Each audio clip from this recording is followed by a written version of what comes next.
Bonjour à tous, nous reprenons donc nos activités et ces activités vont nous amener maintenant à nous intéresser à un sujet que j'appelle l'utopie, bien que le mot pose quelques problèmes comme nous allons le voir. Pourquoi parler de l'utopie? Parce que l'utopie définit généralement un monde qui est différent d'une autre. L'utopie pose, c'est l'étymologie qui nous le dit, un lieu qui n'est pas existant. En grec, c'est privatif, c'est une négation. Topos, c'est le lieu, l'utopie, c'est un non-lieu, c'est un lieu qui n'existe pas. C'est la description d'un lieu dont on sait qu'il n'existe pas. Mais pour progresser un petit peu, il y a un écrivain qui s'appelle Herbert George Wells. C'est un des premiers grands écrivains de ce qu'on appellera la science-fiction par la suite. Il a écrit par exemple L'homme invisible, La guerre des mondes, les extraterrestres envahissent la Terre. Et dans un de ses romans, il définit un lieu utopique et il l'appelle avec un nom très intéressant. Pourquoi un nom intéressant? Parce qu'il peut s'interpréter de deux façons. C'est une suite de lettres. C'est N-O-W-H-E-R-E.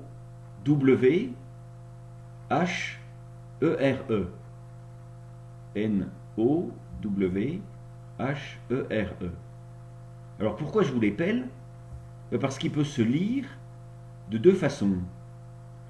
Soit c'est know where, c'est-à-dire no, non et where, où, nulle part. Donc l'utopie, elle est nulle part. C'est un lieu qui n'existe pas. Mais ça peut se lire, si on coupe différemment, now, N-O-W, et here, ici. Donc ça veut dire soit nulle part, soit maintenant ici. Maintenant et ici. Et c'est donc le principe de l'utopie, c'est de partir du réel pour faire une proposition de ce qui n'existe pas, mais qui serait meilleur.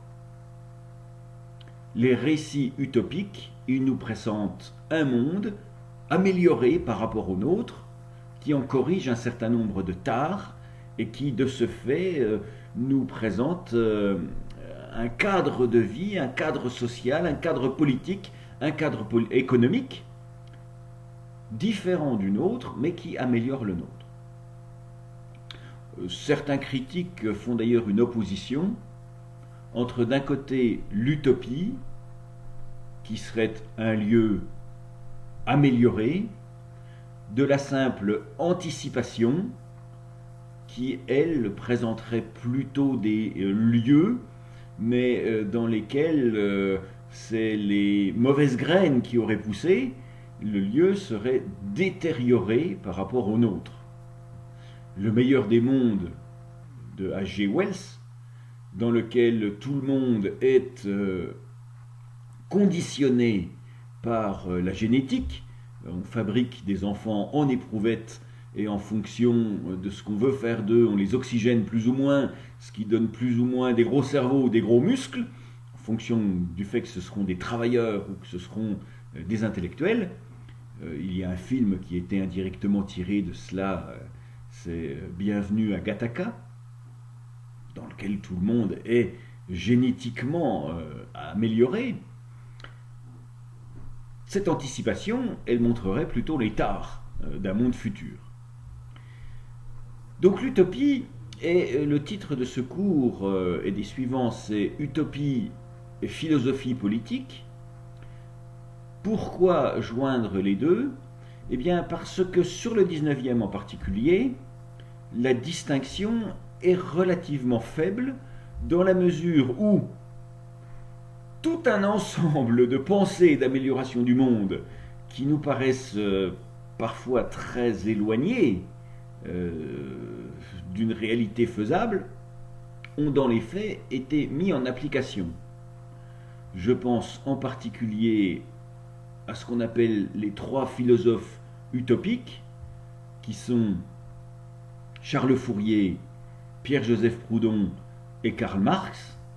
Pour leur siècle, ils apparaissent tout à fait irréalisables, mais le 19e siècle avançant, des tentatives et des réussites d'application de leur théorie ont eu lieu. Donc ces non-lieux sont devenus des lieux réels. La philosophie qui dirige donc l'organisation du monde, eh bien, elle se présente parfois comme très irréaliste, mais elle repose en tout cas sur une pensée d'amélioration, de transformation de l'existant. Et ce sera sans doute le premier point qu'il faudra garder de mon introduction, c'est que on imagine toujours à partir de soi. Autrement dit, c'est à partir de ces représentations appartenant à sa propre époque que l'on va imaginer des améliorations ou que l'on va imaginer le futur. Je vous donnerai un exemple de cela très très simple, qui relève du cinéma et de la science-fiction. Si vous regardez des films des années 70, comme par exemple 2001, l'Odyssée de l'espace, la suite qui a été faite une dizaine d'années plus tard, 2010, si vous regardez des films comme Alien, et que vous regardez à quoi ressemblent les ordinateurs dans ces films, eh bien, les ordinateurs, c'est des énormes armoires avec des petites ampoules partout qui clignotent. À quoi ça ressemble dans l'imaginaire un ordinateur? Eh bien, c'est une armoire avec des ampoules. Et ces auteurs imaginaient les ordinateurs dans les années 70 à partir de ce qu'étaient les ordinateurs.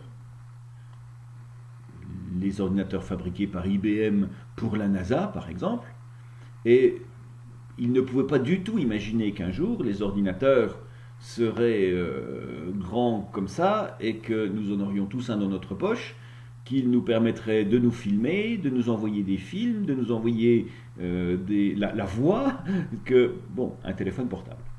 Photographier, tout ça, les années 70, ne peuvent pas du tout l'imaginer, c'est hors de leur représentation.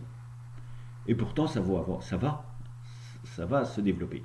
Il y a des auteurs de science-fiction qui, par exemple, dans toute leur production, qui est censée représenter les années 2000, 2100, 2200, n'intègre à aucun moment l'objet informatique. Quand ils écrivent dans les années 60, 70 même, cet objet n'existe pas, l'informatique, très peu, ou de manière embryonnaire, où on ne sait pas ce que c'est. Conséquence de quoi? Eh bien, ce qui dirige notre vie quotidienne, les appareils électriques, sont, dans leur monde évolué, très peu présents. Donc on imagine le monde à partir de soi. Et donc les perspectives d'évolution, de transformation, d'amélioration du monde, elles s'appuient sur l'interprétation que font les auteurs de leur époque. Chaque auteur va se poser une question, il est du XVIe siècle, il est du XVIIIe siècle, il est du XXe siècle, il se pose une question, qu'est-ce qui ne va pas dans mon époque? Et la société qu'il proposera, ce sera une société améliorée par rapport à son époque. Alors je vais vous proposer donc une petite série sur l'utopie, très historique pour commencer, XVIe, XVIIe siècle, qui aura un deuxième temps qui traitera davantage de la philosophie politique liée à l'utopie au XIXe siècle. Pourquoi? Eh bien parce que le XIXe siècle, c'est un siècle de transformation économique et politique très rapide et très violent. Les changements se font très rapidement et sont très radicaux.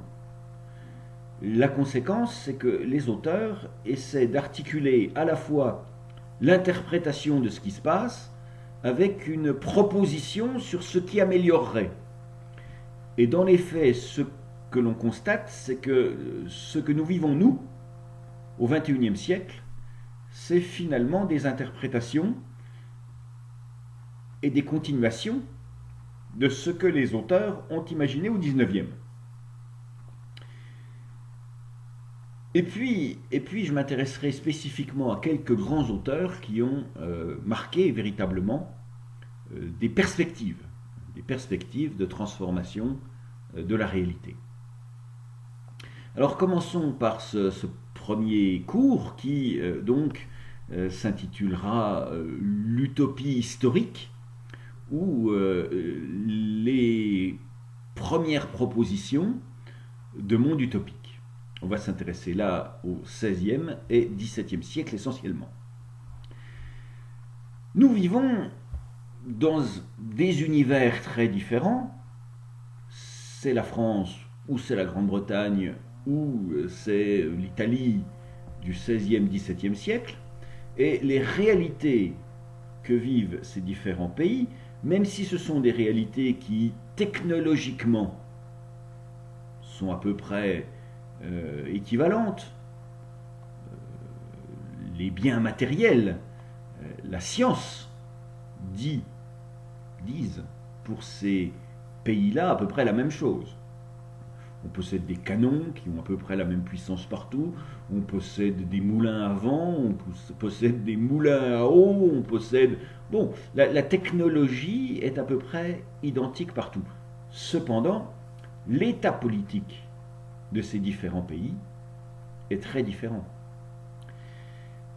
Et donc les auteurs qui vont se projeter, ils vont se projeter en fonction de leur état personnel, national. Le premier auteur qui nous intéressera, c'est un des auteurs majeurs de notre littérature, et de la Renaissance en tout cas, c'est Rabelais. Rabelais qui, dans un de ses romans, va nous proposer une société améliorée. C'est la fameuse abbaye de Thélème. L'histoire est relativement simple, c'est que frère Jean, qui aide le roi à se défaire de ses ennemis, obtient la direction d'une abbaye. L'abbaye, c'est par définition le lieu, l'endroit où le monde est très régi, contraint. Les moines, en effet, ils obéissent à des règles extrêmement strictes. La règle de Saint Benoît, la règle de Saint Dominique, les dominicains, tous obéissent à une hiérarchie et à des règles de vie contraignantes. Et le frère Jean ne veut pas du tout de cela. Donc il accepte de diriger une abbaye, mais une abbaye qui répondrait à ses propres règles à lui. Or, ces règles, eh bien, elles sont très révolutionnaires en quelque sorte, parce qu'il va choisir de créer un univers qui aura une certaine égalité entre les sexes. Théoriquement, les abbayes, elles sont masculines, les monastères sont masculines ou féminines, mais pas les deux. Et les règles, en particulier les règles religieuses, y seront très importantes, mais pas là. Voilà ce que nous dit le texte de Rabelais. Toute leur vie, donc aux pensionnaires de cette abbaye de Thélème, toute leur vie était régie non par des lois, des statuts ou des règles, mais selon leur volonté et leur libre arbitre. Alors je vous rappelle que le libre arbitre, vous pouvez regarder dans les vidéos antérieures, c'est un enjeu extrêmement important, tant du point de vue religieux que du point de vue philosophique et même civilisationnel. Est-ce que Dieu a fait l'homme avec la liberté de choix? Est-ce que vous êtes responsable de ce que vous faites? Ou est-ce qu'au contraire, Dieu, qui est omniprésent, omnipuissant, vous a fait avec un destin tracé? Et les auteurs n'arrivent pas à se sortir de cette double optique qui fait que d'un côté, vous n'êtes responsable finalement de rien, Et de l'autre côté, vous êtes responsable entièrement et personnellement de ce que vous allez faire. Nous avons un traité médical, par exemple, de la Renaissance, très intéressant, dont je parlerai plus tard, dans lequel la question de savoir pourquoi des enfants naissent aveugles, pourquoi cette réalité existe, et le médecin répond,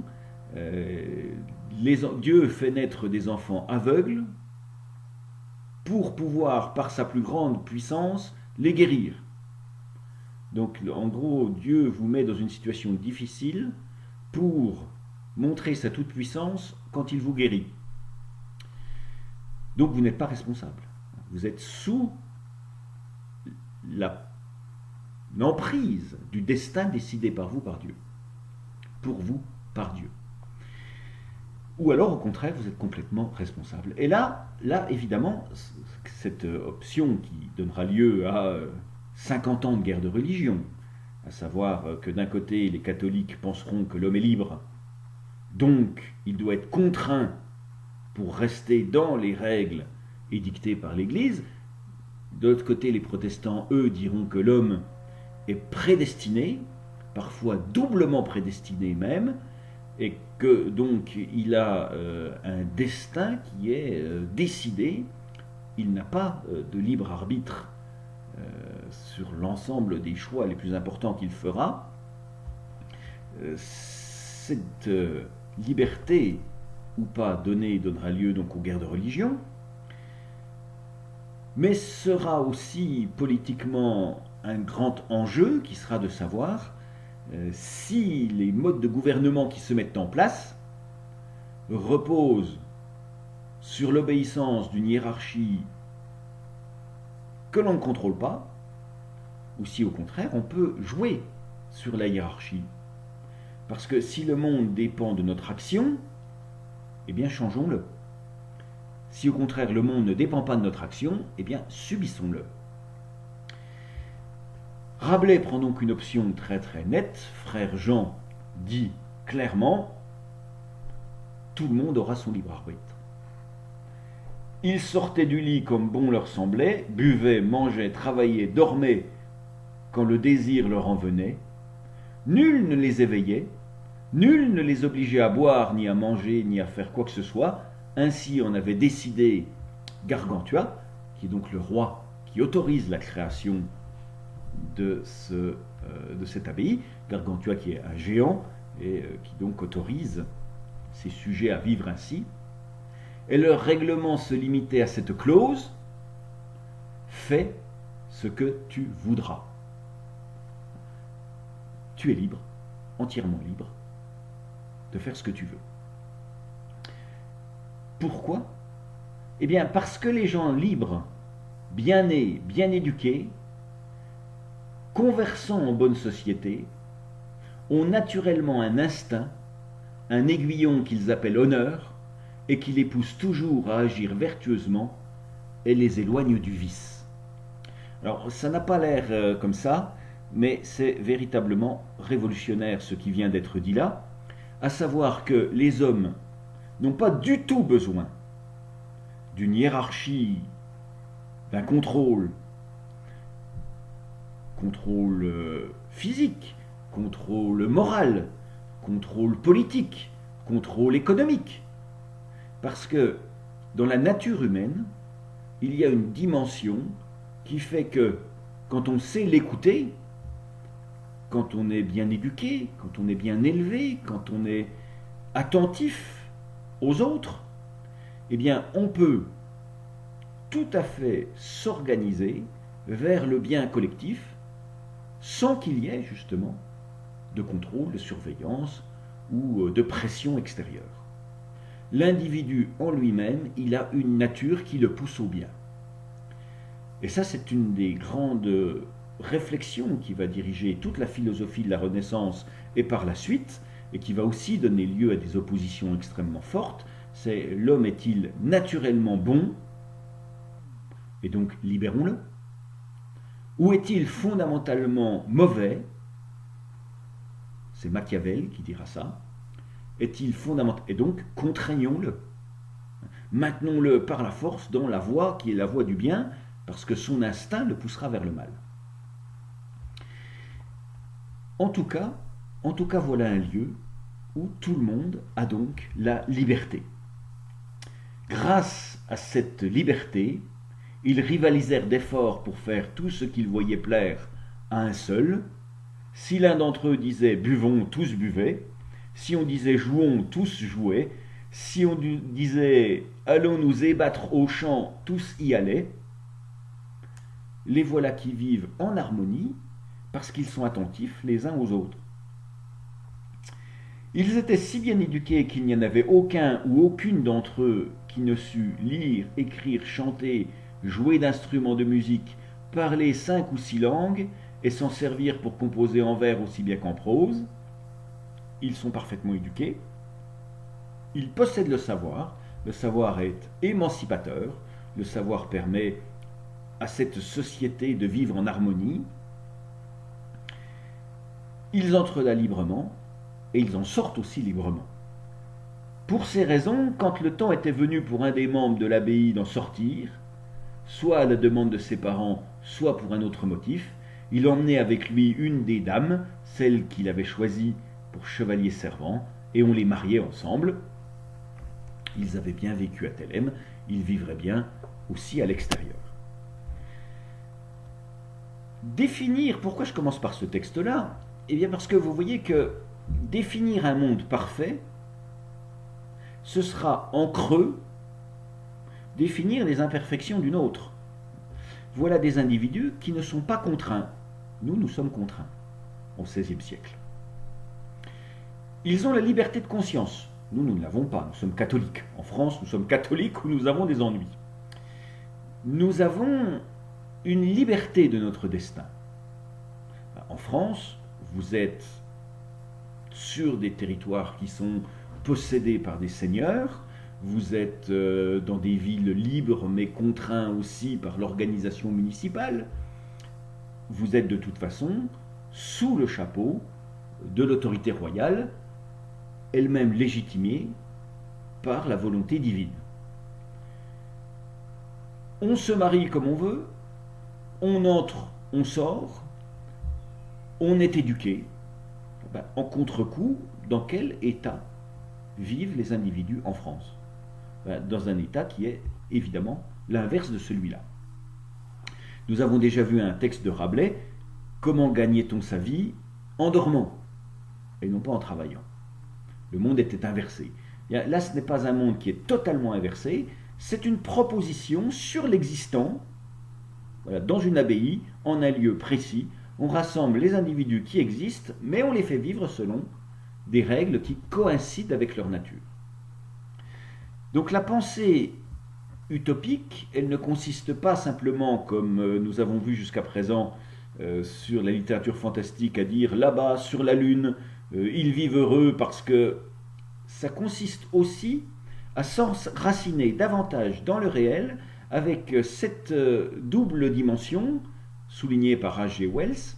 C'est nulle part, mais ça pourrait être maintenant et ici. Donc, une pensée qui est davantage tournée vers l'action philosophique, mais aussi l'action politique. Rabelais, donc, et nous sommes là dans Gargantua, nous sommes en 1534. Dans un autre contexte tout à fait, qui est la Grande-Bretagne, avec une situation toute différente parce que le régime politique est tout différent, un autre auteur s'est adonné aux questions utopiques, c'est d'ailleurs lui qui a donné le nom utopie, qui l'a créé, c'est Thomas More.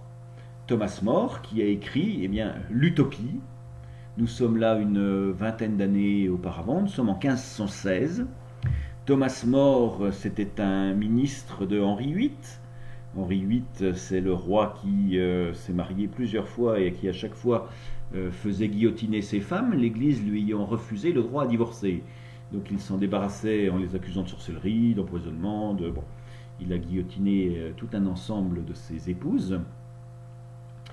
Et il a d'ailleurs décapité, enfin pas guillotiné, la guillotine c'est l'invention de la Révolution française, il a fait décapiter d'ailleurs Thomas More lui-même, qui était un de ses principaux ministres. En tout cas, Thomas More écrit donc un récit qui nous propose une société idéale, utopique, dans un lieu qui s'appelle Utopie. Et ce texte aura un immense succès, il sera publié en Belgique puis en Hollande par le grand humaniste qui s'appelait Erasme. Et le texte aura un succès énorme. L'année de publication, il est réimprimé 4 fois, ce qui pour un texte de cette époque-là est tout à fait exceptionnel. Et dans cette utopie, les individus vont aussi vivre selon un modèle qui changerait du modèle britannique de cette époque-là. Alors que nous dit Thomas More? Eh bien, il va nous dire que cette île d'utopie fait régner la justice, fait régner l'égalité, mais fait régner aussi la communauté des biens. Et l'aspect se voit sous la dimension financière aussi. Ils définissent, nos habitants, la vertu selon l'adage vivre selon la nature. Dieu, en créant l'homme, ne lui donna pas d'autre destinée. Donc là aussi, on est sur une optique très simple, c'est que l'homme, dans son état naturel, tel que Dieu l'a fabriqué, il est bon, et donc il s'organise sans société qui le pervertit, il s'organise de façon à vivre harmonieusement les uns avec les autres. L'homme qui suit l'impulsion de la nature est celui qui obéit à la voix de la raison dans ses haines et dans ses appétits. Or, la raison inspire d'abord à tous les mortels l'amour et l'adoration de la majesté divine à laquelle nous devons et l'être et le bien-être. Naturellement, l'homme irait vers l'adoration de Dieu et donc le respect des règles élémentaires de la divinité qui serait le bien-être humain, mais aussi le respect des ordres divins. Il y a un axe très très religieux dans cette utopie de Thomas More. Pourquoi ? Eh bien parce que nous sommes dans une période où la question de la religion est primordiale, puisque le roi Henri VIII, souhaitant se débarrasser de ses femmes et n'en ayant pas l'autorisation par le pape, va provoquer le grand schisme britannique religieux. Il va créer l'église anglicane, c'est-à-dire qu'il va sortir du giron de l'église apostolique et romaine pour créer sa propre église. Encore aujourd'hui, le chef de l'église anglicane, c'est la reine d'Angleterre. Donc ça fait 5 siècles maintenant, que l'église d'Angleterre s'est séparée de l'église continentale. Le résultat, c'est que Thomas More tente une sorte de rappel, à savoir que les hommes doivent vivre dans l'adoration de Dieu et que finalement les distinctions de chapelle sont tout à fait secondaires. On envisage le monde futur, mais à partir des problèmes de son monde personnel. En second lieu, nous dit le texte, la raison nous enseigne et nous excite à vivre gaiement et sans chagrin et à se procurer les mêmes avantages à nos semblables qui sont nos frères. Unité des hommes. La nature, disent encore les utopiens, invite tous les hommes à s'entraider mutuellement, à partager en commun le joyeux festin de la vie. Ce précepte est juste et raisonnable.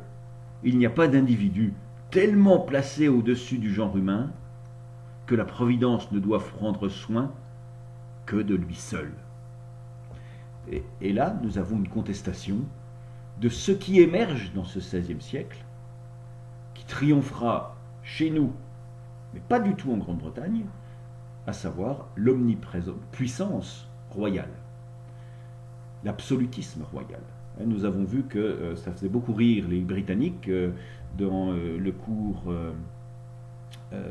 dans lequel je parlais de Lewis, Fantastique et Liberté de conscience, les voyages de Gulliver. Non, le roi ne doit pas s'occuper de ce qui est au-dessus ou au-dessous de lui.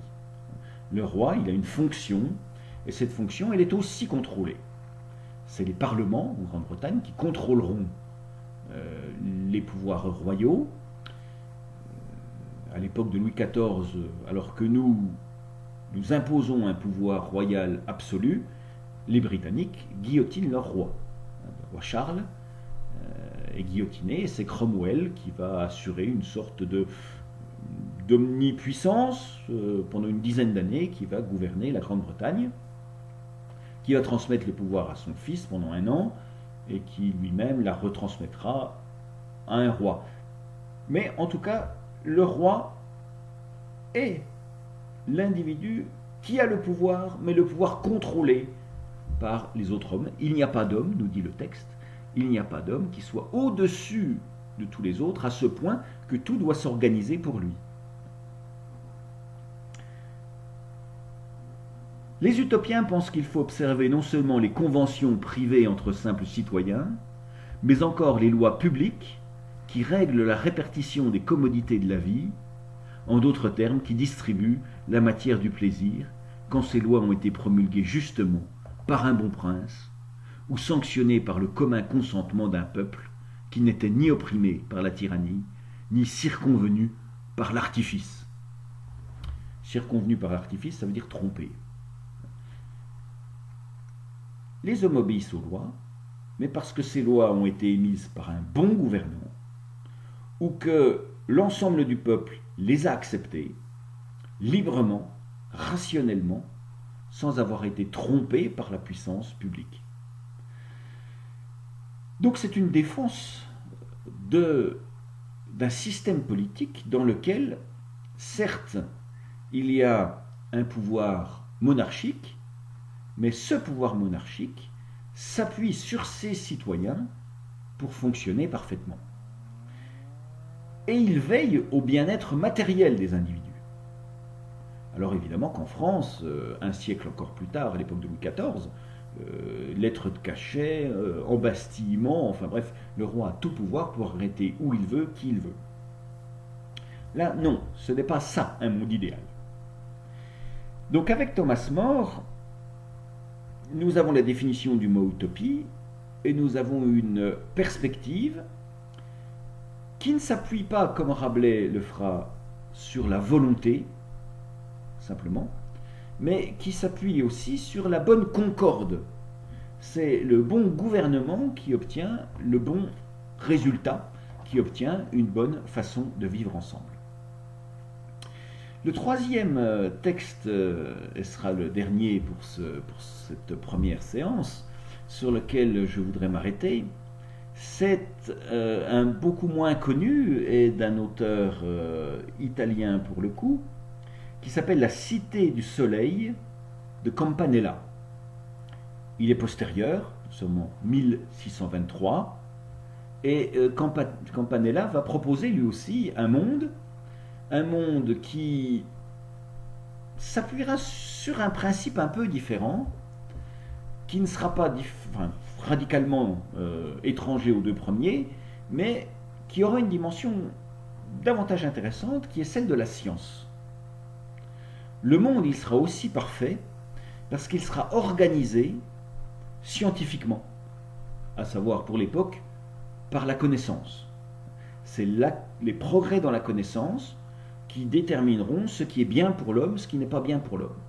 Et la société, elle s'appuiera non pas seulement sur le respect des ordres divins, beaucoup là-dessus, mais pas uniquement, elle s'appuiera aussi sur une autre pensée, qui est le fait que nous découvrons, nous savons, nous déterminons des règles de la nature et du monde, et que ces règles, elles doivent aussi nous aider à définir un meilleur type de gouvernement. Alors, quelques petits extraits aussi.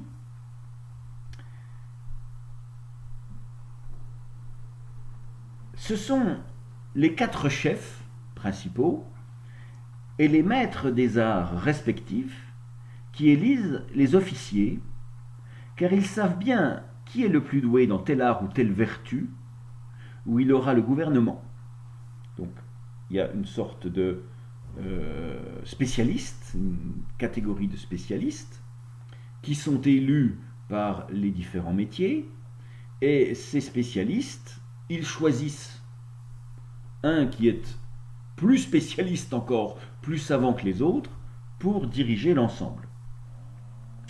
La décision est prise par ce conseil où chacun fait des objections aux diverses candidatures, n'est désigné comme soleil, c'est-à-dire comme chef, nul autre que celui qui sait toute l'histoire des peuples, les rites, les sacrifices, les différents régimes politiques, les inventeurs des lois et des différents arts. Il faut qu'ils sachent aussi toutes les techniques, mais chez eux, 2 jours suffisent pour en apprendre une, car c'est par l'usage et les figurations de la peinture qu'ils en acquièrent la maîtrise théorique. Il doit connaître toutes les sciences, les mathématiques, la physique, l'astrologie. Il n'a cure des langues, car il a ses interprètes, qui sont là-bas les grammairiens de chez nous. Mais il faut surtout qu'il se distingue comme métaphysicien et comme théologien, qu'il sache le fondement et la justification de chaque art et de chaque science. Il y a des disciplines qui sont plus ou moins intéressantes, il faut des gens qui sont maîtres des langues, mais c'est un outil. Ce qu'il faut qu'ils sachent bien, c'est l'organisation du monde, mais surtout les sciences qui permettent de comprendre le fonctionnement du monde. C'est une sorte de république des sciences qui nous est décrit ici. Et ce n'est pas étonnant que ce soit après la Renaissance, quand les sciences commencent à faire quelques progrès, que nous avons une pensée qui réorganise le monde à partir des connaissances que nous avons acquises. Simplement, il y a un moment où on ne peut pas aller trop loin. On ne peut pas dire la science va remplacer le savoir qui n'est pas prouvable, comme par exemple le savoir théologique, le savoir de la religion. Nous sommes au XVIIe siècle, nous sommes en 1623. Évidemment, le monde est organisé par la volonté de Dieu. Mais les sciences, elles permettent de créer une organisation terrestre qui repose donc sur les compétences individuelles, scientifiques, techniques.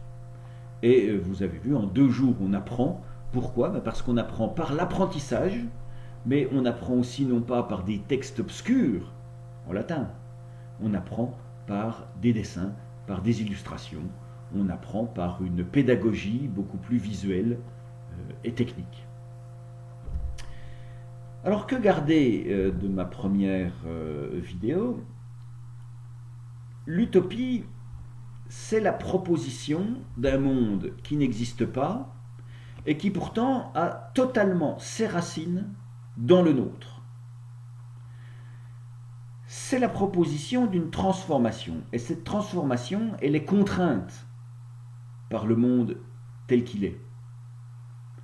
Si je vous propose, moi, aujourd'hui, en 2020, un monde parfait, eh bien, je serai finalement implicitement tenté de vous dire que c'est un monde sans maladie. Alors on se dit, mais alors pourquoi ? Eh bien, peut-être parce que cette notion de maladie, elle est particulièrement présente en ce mois de mai 2020.